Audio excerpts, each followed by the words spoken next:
وأصحابه وبارك وسلم. الحمد لله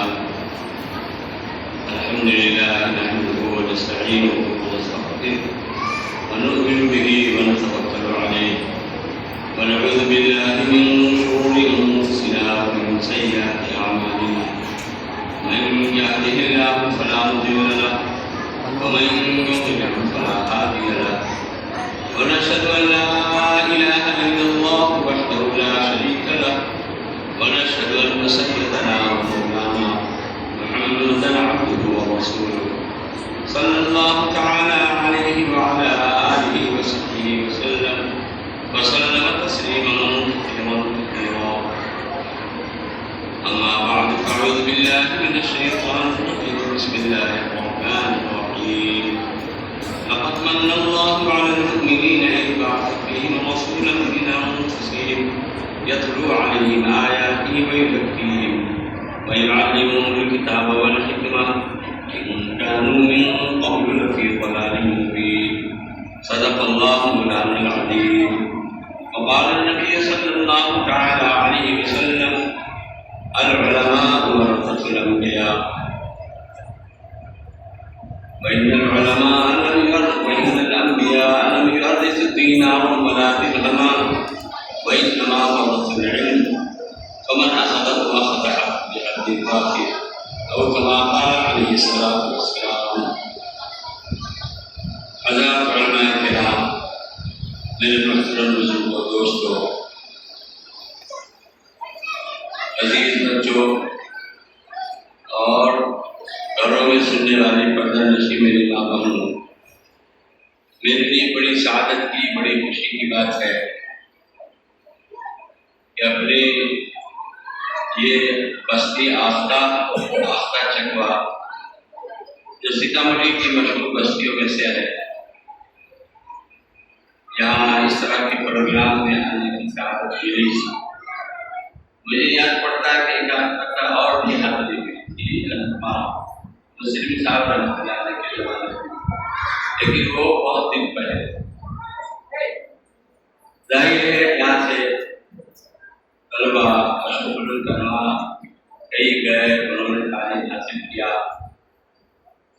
ماں مسلم صاحب رحمۃ اللہ علیہ بھی ان لوگوں سے بڑی محبت رکھتے تھے، اور یہی کہ وہ ماں عبدالعزیز صاحب بھی میرے درسی ساتھی ہوئے، صاحب اور ماں مسلم صاحب رحمۃ اللہ علیہ کے صاحبزادے مولانا صاحب کی کرنا آتے ہیں، آتے جاتے ہیں. یہ بڑی اچھی بات ہے.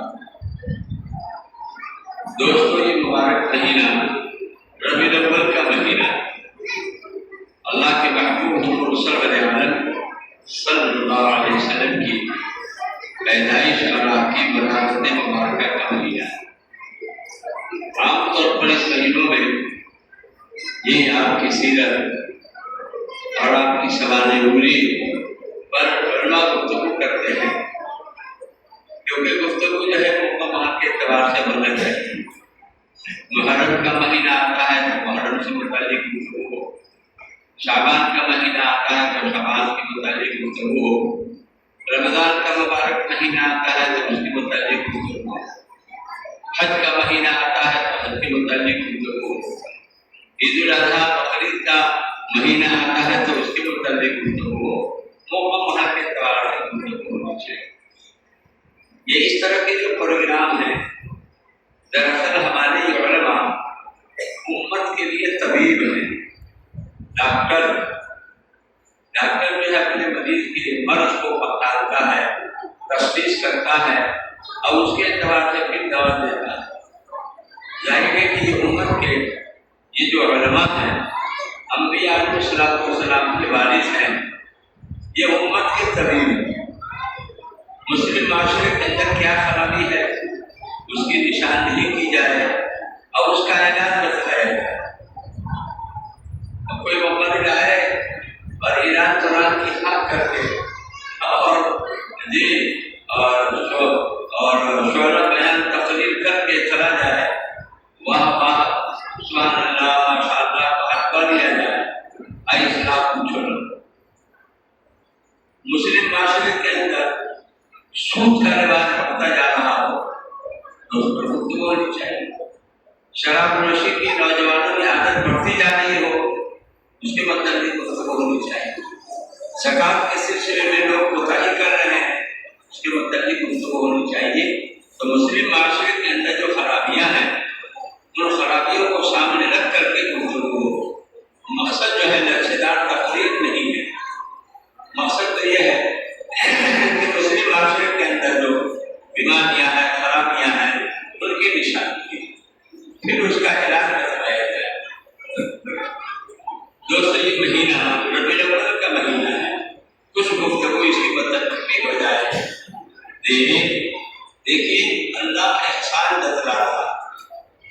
علماء جانتے ہیں اللہ کو ایک قسم کھا کر کے کہہ رہا ہے. قرآن کہیں بھی مطلب کر رہا ہے تو گویا کہ وہاں قسم ہوتی ہے معلوم.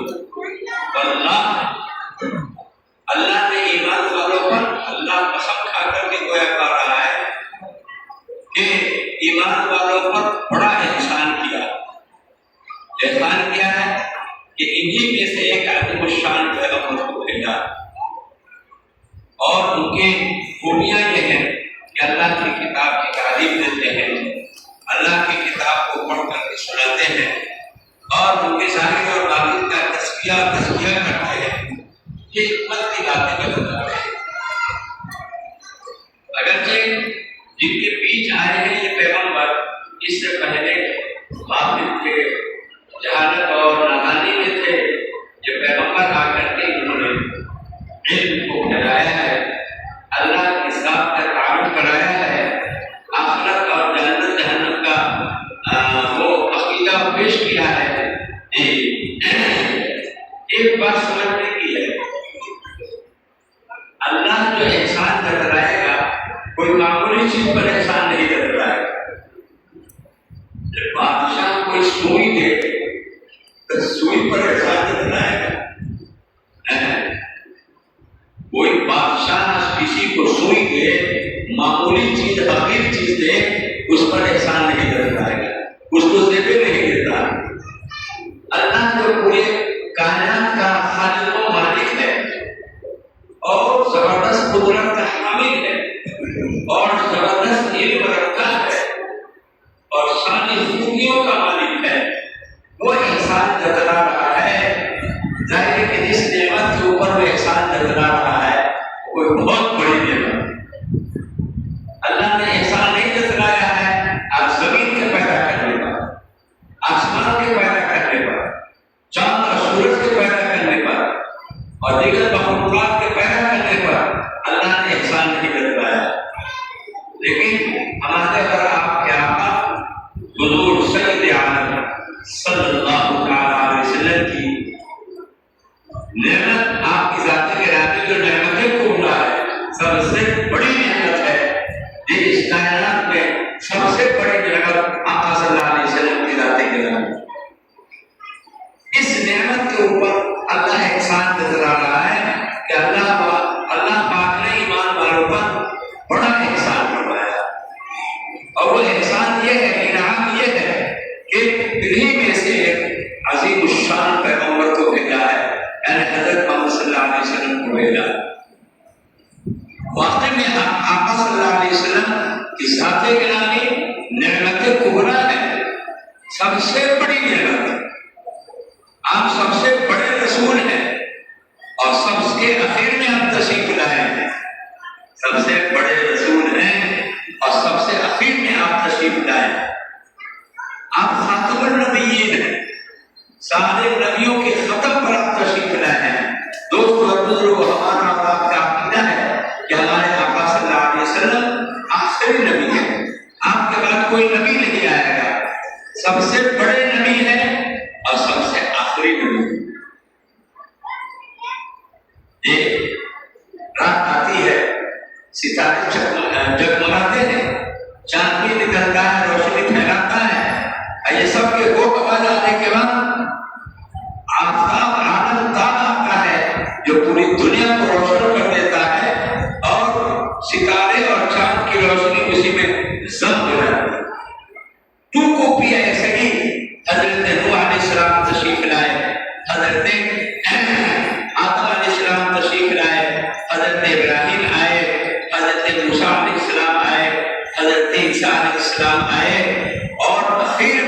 ہمارے اور آپ کے آقا حضور سید عالم صلی اللہ علیہ وسلم تشریف لائے۔ اگر پہلے ہی آ جاتے تو نوح علیہ السلام کے چمکنے کا زمانہ کہاں ہوتا؟ حضرت آدم علیہ السلام کے چمکنے کا، حضرت موسیٰ اور حضرت عیسیٰ حضرت ابراہیم کے چمکنے کا موقع کب ہوتا؟ ستارے آئے، چاند آیا، اس کے بعد آدم کا آفتاب آیا، ٹو کاپی ایسے ہی حضرت نوح علیہ السلام آئے، حضرت ابراہیم آئے، حضرت موسیٰ حضرت عیسیٰ علیہ السلام آئے، اور سب سے اخیر میں سب سے بڑے نبی اور سب سے آخری نبی آقا مولا حضور سید عالم صلی اللہ علیہ وسلم تشریف لائے۔ دوستو، بچہ پیدا ہوتا ہے تو ایک بارش کا اس کا کرتا ہوتا ہے، پھر بڑھتا ہے تو اس کا کرتا اور بڑا ہوتا ہے، چلنے لگتا ہے تو اور بڑا ہوتا ہے، اور مراحل ہوتا ہے، بلوغ کے قریب ہوتا ہے تو اور بڑا کرتا ہوتا ہے، جوان ہوتا ہے تو اس سے بھی بڑا کرتا سلایا جاتا ہے، اگر وہ بھری جوانی کو اشرتے عمر کو پہنچ جاتا ہے، جس کو بھری جوانی کہا لیجیے، 35-40 سال کی عمر بھری جوانی، اس عمر میں جو کرتا سلایا جاتا ہے پوری زندگی کے لیے وہ چھوٹا نہیں ہوتا، وہ کرتا کافی ہوتا ہے۔ تو کاپی ایسی ہی سمجھیے، حضرت نوح علیہ السلام کے زمانے میں نبوت بچپنے میں تھی، حضرت آدم علیہ السلام نبی ہیں، لیکن انہوں نے کہا کر کے اور کیسے چلائیے، اللہ کیسے اڑائیے، پھل فروٹ کیسے لگائیے، مکان کیسے بنائیے، یہ چمچا ہے، یہ کرچھول ہے، یہ کٹورا ہے، یہی سب کا نام بتایا اور کام سمجھایا، نام بتایا، کام سمجھایا، وَعَلَّمَ آدَمَ الْأَسْمَاءَ كُلَّهَا، ساری چیزوں کے نام بتائے گئے حضرت آدم علیہ السلام کو، اور ان چیزوں کا نام بتانے سے فرشتے بھی عاجز رہ گئے، فرشتے بھی نہیں بتلا سکے۔ تو اس طریقے سے حضرت آدم علیہ السلام کا زمانہ، حضرت نوح علیہ السلام کی نبوت، حضرت ابراہیم علیہ السلام کی نبوت، حضرت موسیٰ اور حضرت عیسیٰ علیہ السلام کی نبوت، یہ سب آہستہ آہستہ ترقی کرتی گئی، جیسے کہ بچہ پیدا ہونے کے بعد آہستہ آہستہ تدریجاً ترقی کرتا چلا جاتا ہے، عمر اس کی بڑھتی چلی جاتی ہے، اس کے کپڑے بڑے ہوتے چلے جاتے ہیں، جب بھری جوانی کو پہنچتا ہے تو اس بھری جوانی کا جو کرتا ہوتا ہے پوری زندگی کے لیے وہ کافی ہوتا ہے، چھوٹا نہیں پڑتا۔ ایسے ہی نبوت جو ہے ترقی کرتے کرتے، شریعت ترقی کرتے کرتے آقا مولا حضور صلی اللہ علیہ وسلم پر پہنچی ہے، تو وہ بھری جوانی کو پہنچ گئی نبوت اور شریعت۔ اب یہ جو شریعت ہوگی کبھی یہ ناکافی نہیں ہوگی، چھوٹی نہیں پڑے گی، قیامت تک آنے والے انسانیت کے لیے کافی ہوگی۔ اللہ کے محبوب حضور سید عالم صلی اللہ علیہ وسلم کی ذات گرامی نعمت عظمیٰ ہے۔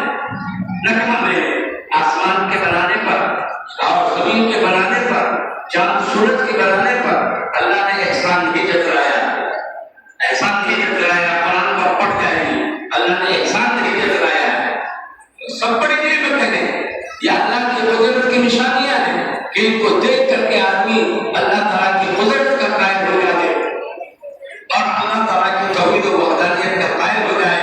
بے شک آسمان زمین کی پیدا کرنے میں اور چاند سورج کے بنانے میں، ہواؤں کو چلانے میں، پہاڑوں کو بنانے میں کرتے چلی جائیں گے، یہ سب قدرت کی نشانی ہے، لیکن اللہ نے احسان نہیں جتلایا، احسان جتلایا ہے تو آقا مولا حضور فخر عالم صلی اللہ علیہ وسلم کی ذات گرامی کے بھیجنے پر اللہ نے احسان جتلایا۔ اللہ نے بتایا کہ آپ کی ذات گرامی کتنی بڑی نعمت ہے، ہم اس نعمت عظمیٰ کا ہم تصور نہیں کر سکتے کہ کتنی بڑی نعمت ہے۔ آپ کو اگر بھیجنا نہیں ہوتا تو پوری کائنات نہیں بسائی جاتی، دنیا نہیں بنائی جاتی، دولہ کرنا کچھ نہیں بنایا جاتا، آپ نہیں ہوتے تو کچھ نہیں ہوتا۔ آپ تشریف لائے ہیں، آپ کے طفیل میں ساری کائنات بسائی گئی، تو نعمت عظمیٰ، آپ نعمت عظمیٰ کا اندازہ لگائیے، یہ جب نعمت عظمیٰ یہی ربیع الاول کا مہینہ آپ کے ولادت مبارکہ کا تو مہینہ ہے، اور یہی ربیع الاول کا مہینہ آپ کے وفات حسرت آیا تبھی یہی مہینہ اللہ نے آپ کی ولادت کو بھی اور آپ کی وفات کو بھی اسی مہینے میں جمع کر دیا تاکہ یہ امت اعتدال پر رہے۔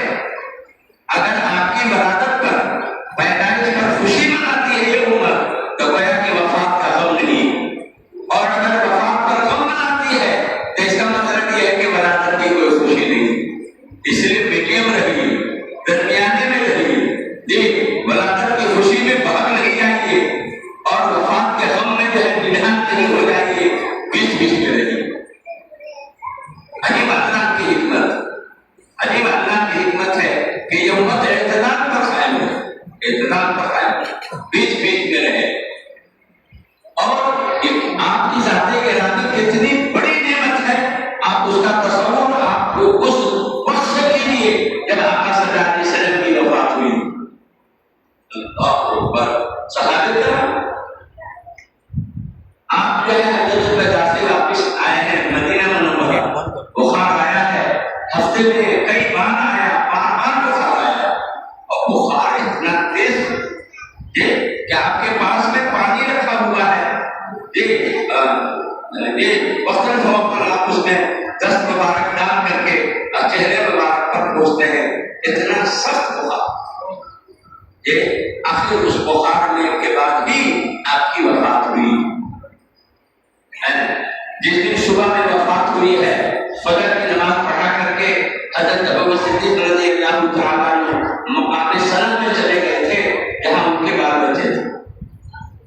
مقام سلم میں وہاں خبر پہنچی کہ اللہ کے محبوب حضور سید عالم صلی اللہ علیہ وسلم وفات پا گئے ہیں۔ تھوڑے سے جلدی سے جو ہے آئے اور ڈائریکٹ جسد اکرم کے پاس آئے، آپ کے حجرے مبارکہ میں آئے، چادر اڑا دی گئی تھی آپ کو، چہرے مبارک سے آپ نے چادر ہٹایا اور آپ کے پیشانی مبارک کو بوسہ لیا اور یہی جملہ کہا انا للہ و انا الیہ راجعون۔ اللہ پاک آپ کے اوپر دو موتوں کو نہیں جمع کرے گا، جو آپ کی موت طبیعی تھی وہ ہو چکی ہے۔ پھر دیکھا مسجد نبی میں مجمع ہے، کوئی نڈھال ہو کر کے رو رہا ہے، حضرت علی کرم اللہ وجہہ گمسم ہے، کچھ بولا ہی نہیں جا رہا ہے، کوئی صحابی رو رہے ہیں، سسک رہے ہیں، سیدنا حضرت عمر فاروق تلوار لیے صحت میں گھوم رہے ہیں کہ جو کہے گا حضرت محمد صلی اللہ علیہ وسلم وفات پا چکے ہیں اس کی گردن میں اٹھا دوں گا۔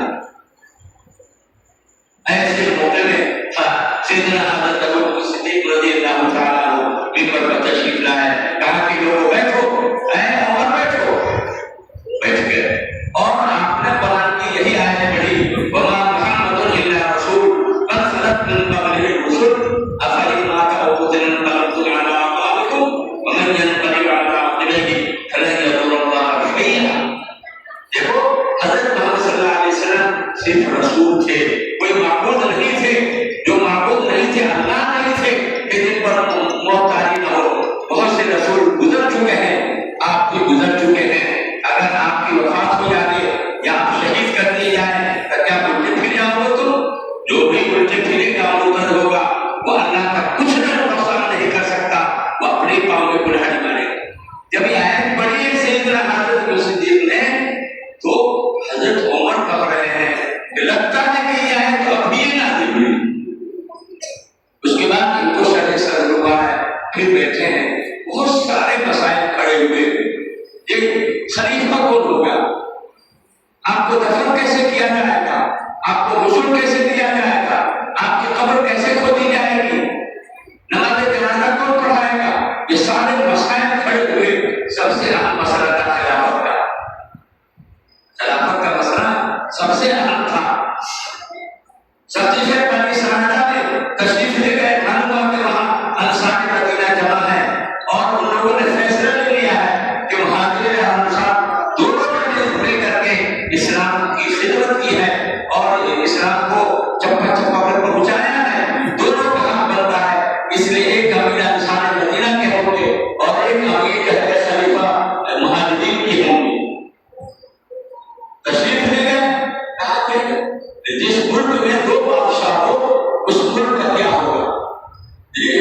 وہ تو جھگڑے میں اور لڑائیوں میں جو ہے اتھم بدھی کر کے اور پھر دنیا میں چھو جائے گا۔ حضرت ابو بکر صدیق رضی اللہ تعالیٰ نے فرمایا کہ میں نے اپنے کانوں سے سنا ہے، میں نے اپنے ان کانوں سے سنا ہے، آقا صلی اللہ علیہ وسلم نے ارشاد فرمایا الامیر من قریش، خلیفۃ المسلمین جو ہوں گے قریش سے ہوں گے۔ اور وہیں پر جو ہے سیدنا حضرت عمر فاروق نے حضرت ابو بکر صدیق رضی اللہ تعالیٰ عنہ کے ہاتھ پر ان کی خلافت کی بیعت کی، اور آپ کے بیماری کے زمانے میں حضرت ابو بکر صدیق رضی اللہ تعالیٰ عنہ نماز کے امام تھے۔ جو نماز کا امام ہوگا مسلمانوں کا بھی امام وہی ہوگا، خلیفۃ المسلمین، اس لیے حضرت ابو بکر صدیق رضی اللہ تعالیٰ عنہ بنائے گئے اور سارے لوگوں نے اس وقت خلافت کی بیعت کی، خلیفہ طے ہو گئے۔ اب جو ہے آپ کے غسل کا ہوا اور دفن کا ہوا، قبر کا ہوا، سارے مسائل حل ہوتے چلے گئے۔ حضرت ابو صدیق نے فرمایا کہ نبی کی جہاں وفات ہوتی ہے وہی جگہ اللہ کو منتخب کرنا پسند کیا ہوا ہوتا ہے، وہی جگہ پہ ان کی قبر بنتی ہے جہاں ان کی وفات ہوتی ہے۔ چنانچہ حجرہ عائشہ میں آپ کی قبر بنی، آپ کو وہی غسل بھی دیا گیا، اور آپ نے جن کپڑوں میں وفات پائی ہے ان کپڑوں کے ساتھ ایک دو کپڑے الگ سے بھی ملائے گئے، 3 کپڑوں میں آپ کو کفن دیا گیا۔ اور قبر کیسے کھودی جائے؟ سیدھی قبر کھودی جائے، سرجوٹی جس کو بولتے ہیں، یا بغلی قبر کھودی جائے، ایسا دونوں طرح کی قبر بنانے والے صحابی تھے۔ حضرت ابو صدیق نے فرمایا کہ دونوں کے پاس آدمی کو بھیجو قبر کھودنے کے لیے، اور جو پہلے آ جائے گا وہی قبر کھودی جائے۔ چنانچہ حضرت ابو طلحہ انصاری رضی اللہ تعالیٰ عنہ تشریف لائے، وہ بغلی قبر کھودتے تھے، چنانچہ آپ کی قبر بغلی بنائی گئی، اور اس طریقے سے قبر کا بھی مسئلہ حل ہو گیا۔ نماز جنازہ کو پڑھایا گیا۔ حضرت صدیق نے فرمایا کہ نبی جو ہوتے ہیں تمام انبیاء کے امام ہیں، پوری امت کے امام ہیں، آپ کا امام کون ہوگا؟ اس لیے 10 آدمی حجرے میں جو پڑھ سکتے تھے 10 آدمی آتے گئے اور نماز جنازہ پڑھتے گئے، آتے گئے نماز جنازہ پڑھتے گئے۔ فرشتوں نے نماز جنازہ پڑھی، جناتوں نے نماز جنازہ پڑھی، سارے جو آپ کے تھے وہ انسانوں نے نماز جنازہ پڑھی۔ آخر میں سیدنا حضرت ابو صدیق رضی اللہ تعالیٰ عنہ نے نماز جنازہ پڑھی اور آپ کو دفن کر دیا گیا، مٹی آپ پر آپ کے قبر شریف پر ڈال کر کے قبر بنا دی گئی۔ اس کا ختم ہوا۔ کہنا یہ ہے کہ صحابہ کہتے ہیں کہ ہم لوگ وظیفے میں ہیں، اور جب آپ کی قبر کھودنی شروع ہوئی، پھاوڑے کھدانے پہلی کھدانے بنائی گئی، اس وقت اتنے صحابہ تھے ایسے چیخ اٹھے، لگا کہ سب کے دلوں پر کھدان پڑ گیا، زمین پر کھدان کیا مارا گیا، لگا ہے کہ سب کے دلوں پر کھدان مارا گیا۔ اس طریقے سے جو ہے صحابہ نمہات تھے۔ میں یہ کاش کر رہا تھا نعمت کا اگر تصور کرنا ہو صحابہ کرام کے ان حالات کا تصور کیجیے کہ کتنی بڑی نعمت یہاں سے دنیا سے اٹھ گئی، روح ہو گئی۔ ایک مرتبہ حضرت ابو صدیق، حضرت عمر فاروق، حضرت ام ایمن کے گھر تشریف لے گئے۔ حضرت عمر کے ہاں آقا صلی اللہ علیہ وسلم بھی تشریف لے جایا کرتے تھے۔ وفات کے بعد، وفات کے چند ہی دنوں کے بعد جب وہاں گئے تو حضرت ام ایمن رونے لگی۔ اللہ کے محبوب صلی اللہ علیہ وسلم کی یاد آئی اور رونے لگی۔ ان دونوں بزرگوں نے کہا کہ آپ روتی ہیں، کہا کہ میں آپ کی وفات پر نہیں رو رہی ہوں، میں اس پر رو رہی ہوں کہ وہی جو آ رہی تھی آسمان سے فرشتے آ رہے تھے اور وہی جو نازل ہوتی تھی وہ وہی اٹھ گئی، آپ کیا گئے وہی آپ کے ساتھ چلی گئی، میں اس پر رو رہی ہوں۔ ان کے رونے کی وجہ سے بے تحاشا یہ دونوں بزرگ بھی رونے لگے۔ نعمت عظمیٰ دوستو، اب اس پر آئیے کہ جب آقا صلی اللہ علیہ وسلم کی ذات گرامی اتنی بڑی نعمت، اتنی بڑی نعمت ہے، دنیا میں آپ کی ذات گرامی، آپ کی ذات گرامی کی نعمت کا مقابلہ کوئی نعمت نہیں کر سکتی۔ اتنی بڑی نعمت ہے، اس کی قدردانی ہمارے یہاں کیا۔ اب بات اس پر آئے کہ ہم کیا قدر کر رہے ہیں۔ آپ کی ذات گرامی کی جگہ پر آپ کی شریعت ہے اور آپ کے نائب یہ علماء ہیں. اب علماء ورثۃ الانبیاء، علماء انبیاء علیہ الصلوۃ والسلام کے وارث ہوتے ہیں. انبیاء علیہ الصلوۃ والسلام درہم اور دینار وراثت میں نہیں چھوڑتے ہیں، وہ تو علم چھوڑ جاتے ہیں جو علم کو لیتا ہے تو وہ بہت بڑا حصہ لے لیتا ہے.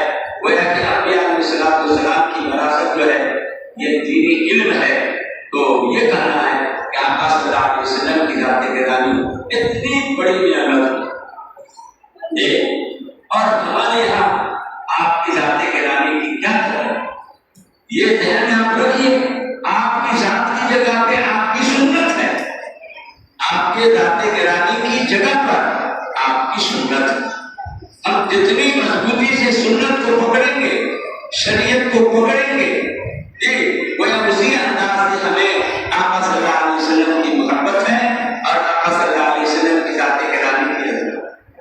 اگر سنت کو ہم پکڑے ہوئے نہیں ہیں اور شریعت کے دامن کو تھامے ہوئے نہیں ہیں تو اس کا مطلب یہ ہے کہ آپ کی جو عظمت ہونی چاہیے، آپ کی ذات گرامی سے جو محبت ہونی چاہیے اور آپ کی ذات گرامی جو نعمت عظمیٰ ہے اس کی قدر ہونی چاہیے، وہ قدر ہم جانیں.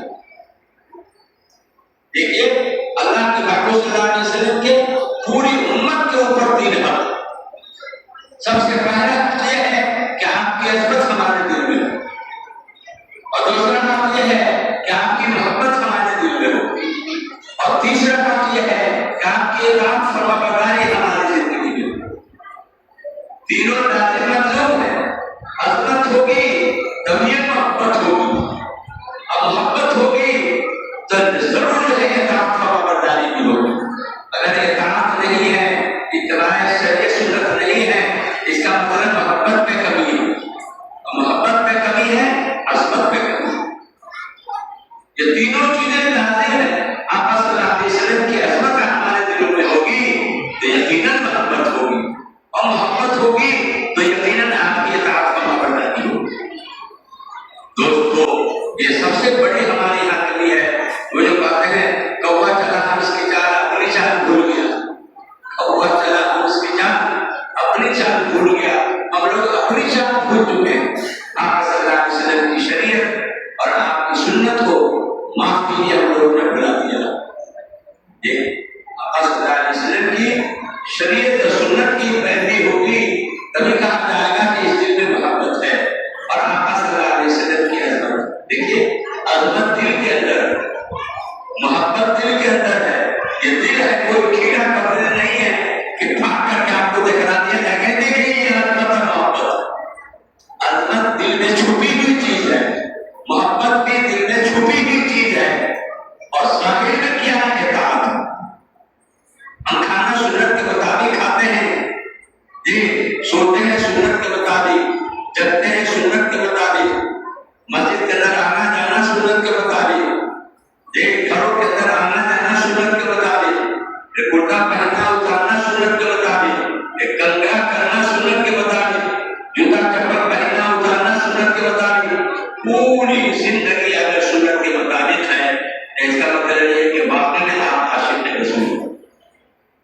اور اگر نہیں ہے تو اس کا مطلب یہ ہے کہ نہ صحیح زبانی جواب، زبانی جواب تو کوئی بھی کر دے، زبانی جواب تو کوئی بھی کر سکتا ہے. اصل تو دوستو اللہ کے محبوب صلی اللہ علیہ وسلم کی جو عظمت ہے، محبت ہے، وہ بہت بڑی چیز ہے. ایک دفعہ حضرت عمر فاروق رضی اللہ تعالیٰ عنہ، حضرت عمر فاروق رضی اللہ تعالیٰ عنہ کی کھیتی تھی اور وہیں پر یہودیوں کا مدرسہ تھا.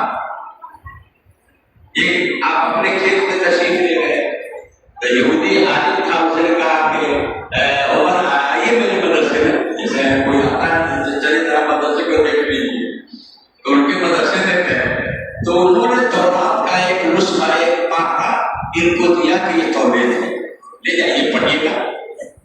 حضرت عمر فاروق رضی اللہ تعالیٰ عنہ خوشی خوشی اس پارے کو لے کر کے آئے.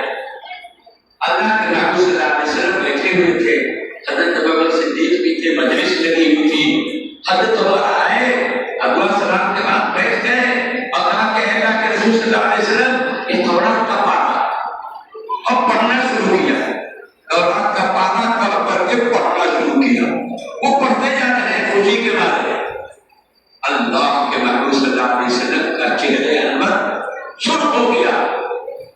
حضرت ابو بکر نے کہا کہ اے عمر تمہاری ماں تم کو روئے، تم چہرے احمد کو نہیں دیکھ رہے ہو اور سینے پڑے جا رہے ہو، پڑے جا رہے ہو۔ جب حضرت عمر نے اپنی نظر اٹھا کر کے دیکھا آقا صلی اللہ علیہ وسلم کے چہرے انور کو، بالکل کام ہو گئے۔ حضرت عمر جیسا جلی اور بہادر آدمی بالکل کام ہو گئے، کب کما گئے اور کہنے لگے میں اللہ کے غضب سے، اللہ کے رسول کے غضب سے میں پناہ مانگتا ہوں، میں اللہ کے غضب سے پناہ مانگتا ہوں اور اللہ کے رسول کے غضب سے میں پناہ مانگتا ہوں۔ دو چار مرتبہ اس جملے کو دہرایا۔ پھر آقا صلی اللہ علیہ وسلم جب غصہ ہوتے تھے نا، آپ کا چہرہ انور سرخ ہو جاتا اور کچھ رگیں ایسی تھیں جس میں خون بڑی تیزی سے دوڑ رہا تھا اور چہرے مبارک سرخ ہو جاتا تھا۔ صحابہ کہتے ہیں کہ گویا کہ کالا سیب کاٹ کر کے چہرے پر چپکا دیا گیا ہے، ایسا چہرے مبارک سرخ ہو جاتا۔ اللہ کے نبی صلی اللہ علیہ وسلم نے سنو، یہ ہے رسول کی بات، اے عمر سنو، میرے رہتے ہوئے سیدنا حضرت ابراہیم علیہ السلام آ جائیں، حضرت موسیٰ علیہ السلام آ جائیں، حضرت عیسیٰ علیہ السلام آ جائیں اور تم مجھے چھوڑ کر ان نبیوں کی پیروی کرو گے، لَضَلَلْتُمْ تو گمراہ ہو جاؤ، جہنمی ہو جاؤ گے، گمراہ ہو جاؤ۔ یہ ہے عظمت کہ قرآن پاک کے سامنے توریت کیا چیز ہے، انجیل کیا چیز ہے۔ یہ توریت جو ابھی موجود ہے یہ تو ایک دم چوچو کا مربع ہو چکا ہے، جو آیا تھا توریت جو نازل ہوئی تھی یہ کتاب اس اصلی شکل میں ہے نہیں، یہ انجیل اپنی اصلی حالت پر ہے نہیں، زبور اپنی اصلی حالت پر ہے نہیں۔ یہ توریت کا نام احترام کریں گے، لیکن یہ توریت جو یہ لوگ پڑھتے پڑھاتے ہیں یہ تو بالکل محرف اور اس میں تغیر شدہ یہ ساری چیزیں ادل بدل ہو کر کے چوچو کا مربع ہو چکا ہے۔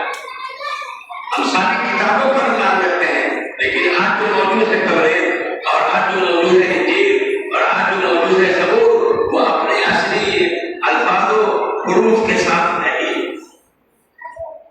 یہ عظمت آقا صلی اللہ علیہ وسلم کی شریعت کے سامنے کسی کی عظمت نہیں ہوگی۔ آپ کی ذات گرامی کے سامنے آپ کی ذات گرامی ہے اور آپ کی ذات گرامی کی جگہ آپ کی سنت اور آپ کی شریعت ہے۔ ہم جتنا آپ کے ہوتے ہوئے آپ کے ذات کی عظمت اور محبت آپ کی ذات سے ہم رکھتے ہیں، ویسے ہی آپ کو آقا صلی اللہ علیہ وسلم کی شریعت اور آپ کی جو سنت ہے اس سے آپ کو محبت رکھنی پڑے گی اور عظمت رکھنی پڑے گی اور اس طرح اس کی قدر کرنی پڑے گی۔ تو دوستو بات وہاں سے شروع ہوئی کہ آقا صلی اللہ علیہ وسلم کی ذات گرامی بہت بڑی نعمت ہے، بہت بڑی نعمت کی بہت بڑی قدردانی کرنی پڑے گی۔ اب سورج بہت بڑی نعمت ہے، اگر وہ سورج سے فائدے نہیں اٹھائے تو محرومیت ہے۔ تو نعمت کی جو ہے قدر ہونی چاہیے، نعمت کی جو ہے شکر گزاری ہونی چاہیے، اور آپ کے ذات گرامی کی قدر یہ ہے کہ آپ کی شریعت اور آپ کی سنت کو ہم گلے لگائیں، سینے میں اس کی عظمت محبت لائیں اور اس کے مطابق اپنی زندگی بنائیں۔ دوستو اللہ کے نبی صلی اللہ علیہ وسلم کے وارثین یہ علماء ہیں، ان سے محبت رکھیں، اور یہ جو طلبہ کے مدرسے میں پڑھنے والے یہ مہمانان رسول ہیں۔ اللہ کے نبی صلی اللہ علیہ وسلم نے ایک موقع پر فرمایا، صحابہ میرے بعد تمہارے یہاں علم حاصل کرنے کے لیے لوگ آئیں گے، کیونکہ علم تمہارے پاس ہے، ایک جو لوگ علم حاصل کرنے جو آئیں گے وہ میرے مہمان ہوں گے۔ اس کا اصول حاصل ہے، ان کی سہکاری کی وصیت میں کرتا ہوں، ان کے ساتھ تم اچھا برتاؤ کرنا، اچھا سلوک کرنا، اچھے اخلاق سے پیش آنا، اچھی طرح ان کو رکھنا۔ یہ پڑھنے والے بچے ہمارے مہمانان رسول ہیں، یہ ہمارے پڑھانے والے علماء حفاظ یہ نائبین رسول ہیں، اس لیے اور یہ جو مدرسہ ہے یہ قرآن حدیث کے پڑھنے پڑھانے کی یہ جگہ ہے۔ مدرسے کی بھی قدردانی ہو، علماء کے ساتھ ادب احترام ہو، اور یہ جو مہمانان رسول ہیں ان کی قدردانی ہو، یہ تب جا کر کے بات کریں گے۔ دوستو بڑے فتنے کا دور، ابھی محمد اللہ صاحب نے آپ کے سامنے بات رکھی، تو بہت ساری لڑکیاں بہت سارے لڑکے مرتد ضرورت تو ہے اور امتداد کا کوئی دھیانہ کھڑا ہوا ہے اور اللہ کی پناہ آپ صرف سیتامڑھی کا اب سروے کیجیے اور سروے جو لوگ کر چکے ہیں اس کو سنیے، آپ دنگ رہ جائیں گے کہ کس تیزی سے لڑکیاں مرتد ہو رہی ہیں، مرتد ہو کر کے غیر مسلموں سے شادی کر لیا، انہیں کے رنگ میں رنگ گئی دین اسلام۔ اس کی بنیادی وجہ یہ ہے کہ تعلیم و تربیت کی کمی ہے۔ تعلیم کے ساتھ ساتھ تربیت، دیکھیے لڑکیوں کی تعلیم، لڑکوں کی تعلیم ضروری ہے۔ یہ اصل تو اپنے یہاں یہ ہے کہ بھائی یہ ضروریات دین کی جو تعلیم ہے یہ ہمارے لیے فرض ہے، فرض۔ ڈاکٹر بنانا، ماسٹر بنانا، انجینئر بنانا یہ ہماری ضرورت ہے، لیکن یہ ہمارے لیے فرض نہیں ہے اور یہ ضرورت بھی صرف اس دنیا کی ہے۔ ٹھیک ہے، ہمیں ڈاکٹر بھی چاہیے، ہمیں انجینئر بھی چاہیے، ہم کو وکیل بھی چاہیے، یہ سب ہماری ضرورت ہے۔ دنیا کی زندگی ہم گزارتے ہیں تو ہماری یہ ضرورت ہے سراخوں کا، لیکن ہمارا مقصد نہیں۔ یہ ظاہر ہے زندگی کی ضرورت ہے، مرنے کے بعد نہ ڈاکٹر کی ضرورت ہوگی، نہ انجینئر کی ضرورت ہوگی، نہ وکیل کی ضرورت ہوگی۔ ان چیزوں کی ہم کو کوئی ضرورت نہیں پڑے گی، نہ قبر میں، نہ حشر میں، نہ جنت میں۔ ان چیزوں کی کوئی ضرورت نہیں پڑے گی، ضرورت ہمیں ان کی پڑے گی اس دنیا کی زندگی میں۔ لیکن یہ جو بنیادی تعلیم بچوں کی ہے، ضروریات دین کی تعلیم، یہ فرض ہے، فرض۔ جیسے نماز فرض ہے، روزہ فرض ہے، ایسے ہی اتنی تعلیم دینا بچے اور بچیوں کو فرض ہے، فرض۔ اس کے بغیر کے مسلمان نہیں رہ سکتے، اس کے بغیر کے مسلمان نہیں ہو سکتے، نہیں ہو سکتے۔ اس لیے دوستو ہمارے اور آپ کے لیے ضروری ہے کہ لڑکے ہوں یا لڑکیاں ہوں، ان کو بنیادی تعلیم ہم ضرور دلوا دیں۔ اور جب یہ قرآن شریف پڑھ لیتے ہیں، روزہ نماز کو یہ سیکھ لیتے ہیں، ضروریات دین کی تعلیم، عقائد کی تعلیم یہ ضروری ہے، یہ دے دیتے ہیں۔ اس کے بعد آپ کو شوق ہے کہ ڈاکٹر بنانا ہے، ضرور بنائیے، انجینئر بنانا ہے، ضرور بنائیے، وکیل جج بنانا ہے، ضرور بنائیے، لیکن پہلے آپ ان کو مسلمان بنائیں۔ اگر ایسا آپ نہیں کرتے ہیں تو اللہ کے ہاں مجرم ہوں گے، مصری ہوں گے۔ ایک بات میں کہوں تو آپ کو ہو جائے، دکن کے علاقے میں ایک نواب تھے، ان کے پاس ایک ہی لڑکا، انہوں نے سوچا ایک ہی لڑکا ہے، زمین جائیداد ہے، ان کو اعلیٰ سے اعلیٰ تک تعلیم ہم دلوائیں۔ معاف کیجیے، اعلیٰ تعلیم وہ ہے جس پر تنخواہ سب سے زیادہ ہو، اور مدرسے کی تعلیم یہ تو ادنا تعلیم ہے، بقایا تنخواہ 10,000 12,000 پہ کچھ ہوتا جاتا ہے۔ ہمارے یہاں جو معیار ہے، کسوٹی ہے، اعلیٰ تعلیم وہ ہے جس پر ہائی سے ہائی تنخواہ اور ان علوم کے اوپر کوئی تنخواہ نہیں ہو، وہ کوئی اعلیٰ تعلیم نہیں۔ یاد رکھیے یہ اصل میں المیہ ہے اس کا، یہ ورنہ جہاں اسلامی حکومت ہے، حرم شریف کے امام کی وہی تنخواہ ہوگی جو سعودیہ کے وزیر اعظم کی ہو ہے، کیونکہ یہاں دین کی تو قدر ہے نہیں، ہماری اپنی کوئی چیز ہے نہیں، ہم تو دوسرے کے راستے لے گئے۔ لیکن دوست ہم مسلمان ہیں، ہم تو اسلامی جامعہ سے جو سوچیں گے۔ تو نواب نے سوچا، نواب صاحب نے اعلیٰ سے اعلیٰ تعلیم دلوانی، چنانچہ ہندوستان میں تعلیم دلوایا، یہاں کی تعلیم مکمل ہو گئی تو باہر بھیج کر کے تعلیم دلوایا، اور اعلیٰ سے اعلیٰ تعلیم حاصل کر کے ساتھ نظر آیا تو اللہ کی شان بیمار پڑ گیا، علاج ہوا اور ٹھیک ہو رہا ہے، تب ٹھیک ہو رہا ہے۔ مریض عشق پر رحمت خدا کی، مرض بڑھتا گیا، جوجو دوا کی۔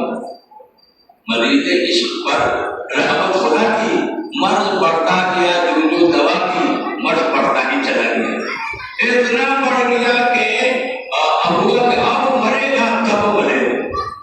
نواب صاحب کو سیاح نے بیٹھے ہوئے رو رہے، حضرت نے کہا کہ ابا کیوں رو رہے ہیں؟ وہ تھا بیٹا، کہا کہ بیٹے میں اس پر رو رہا ہوں کہ دیکھو اتنا بڑا سرمایہ لگا کر کے میں نے تم کو پڑھایا، اب پڑھ کر کے آئے، اب ہوا کہ اور موج کی ہماری زندگی ہوگی، اتنی تنخواہ ہوگی، اور موج کی زندگی ہوگی، لیکن تم بیمار پڑ گئے ہو، لگتا نہیں ہے کہ تم بچ سکو۔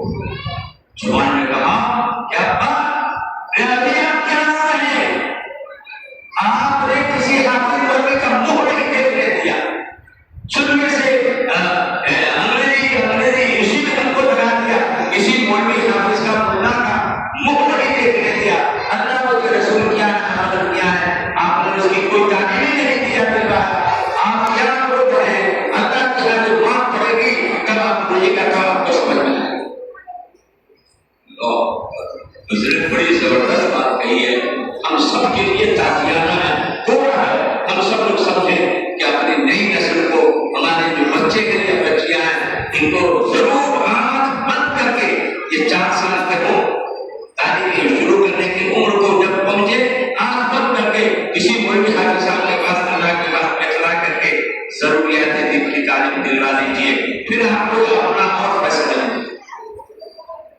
کہا کہ ہے بیٹے جن کا پڑھنا لو اور کے بعد سے جو تمہارا کو ہوگا آپ کرو گے، جی ایسے ہی ضروریات دین کی تعلیم دلوا دیجیے، ورنہ یہ لڑکے یا لڑکیاں ارتداد کے شکار ہو جائیں گے، ذہنی ارتداد، فکری ارتداد، اور نہ معلوم کیسے کیسے ارتداد کے فتنے کھڑے ہوئے۔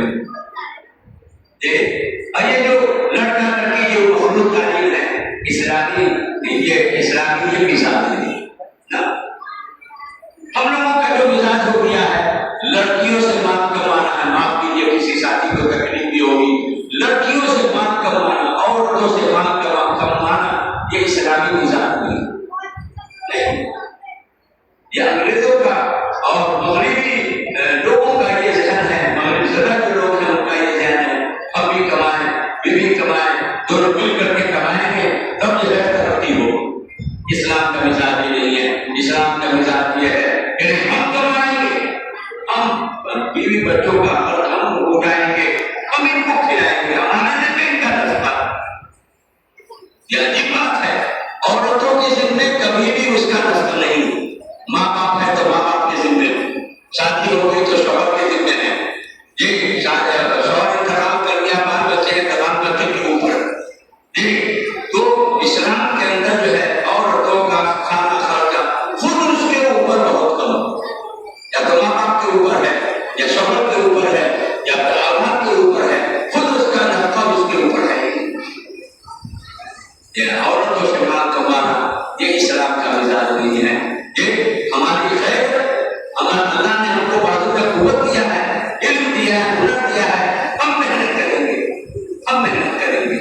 یہ وقت ہماری ہے کہ شوہر جو ہے شبیر کو پہنچا جاتا ہے اسکول اور پھر کو پہنچا ہوا ہے، بیگم صاحب جب پڑھا کر کے نکلے گی تو پھر اس کو لے کر کے آئیں گے، اب بار بچہ بولا کہ یہ ہمارے کی تعلیم، آگے بچوں کی تربیت، یہ عورتوں کو گھر کا ملکہ بنا کر کے رکھنا، گھر کی ملکہ بن کر کے رہے، گھر کو سنبھالے، بال بچوں کی تربیت کرے۔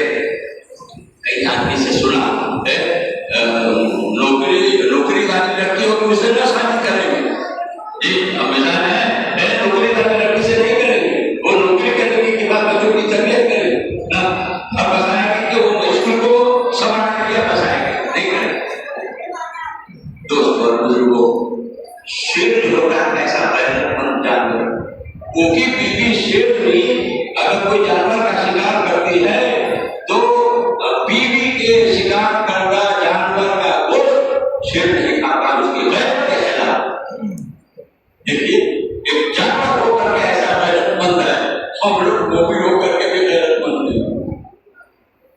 ہو سکتا ہے کسی ساتھی کو برا لگے، لیکن ہے یہ حقیقت۔ اسلام کا گہرائی سے ہم مطالعہ کریں تو بات یہی سمجھ میں آتی ہے کہ ایک گھر میں رہ کر کے اگر عورت ہنر یا دستکاری کر لیتی ہے تو یہ چل جائے، سلائی کر لیتی ہے، کڑھائی کر لیتی ہے، پھول بندی بنا لیتی ہے، اور کوئی صابن بنا لیتی ہے، یا کوئی گھر میں پردہ میں رکھ کر کے اگر کوئی کام کر لیتی ہے جی تو وہ تو چل جائے گا کسی درجے میں، لیکن باہر ہم نوکری کروانے اور باہر ہم سے مال کمانے نہ، یہ اسلام اس کی اجازت نہیں دیتا ہے۔ کسے پاس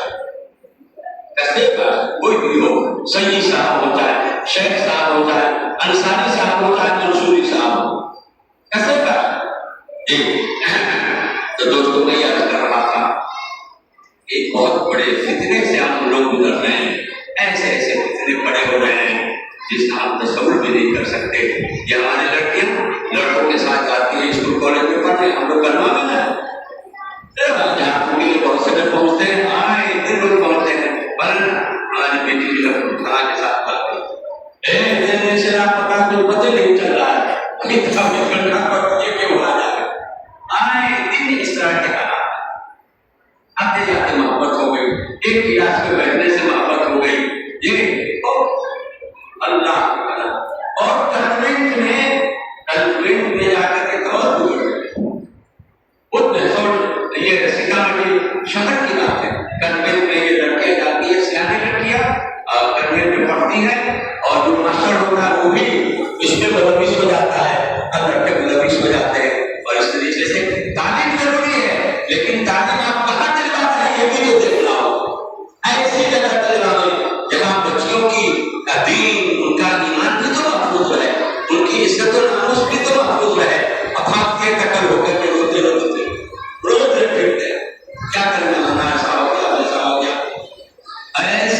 دیا.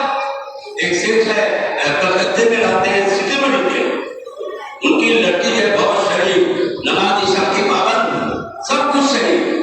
جب پڑھ لکھ لیا اور گویا تعلیم اس کی ختم ہو گئی تھی تو ایک دن اپنا فائل لے کر کے چلی گئی.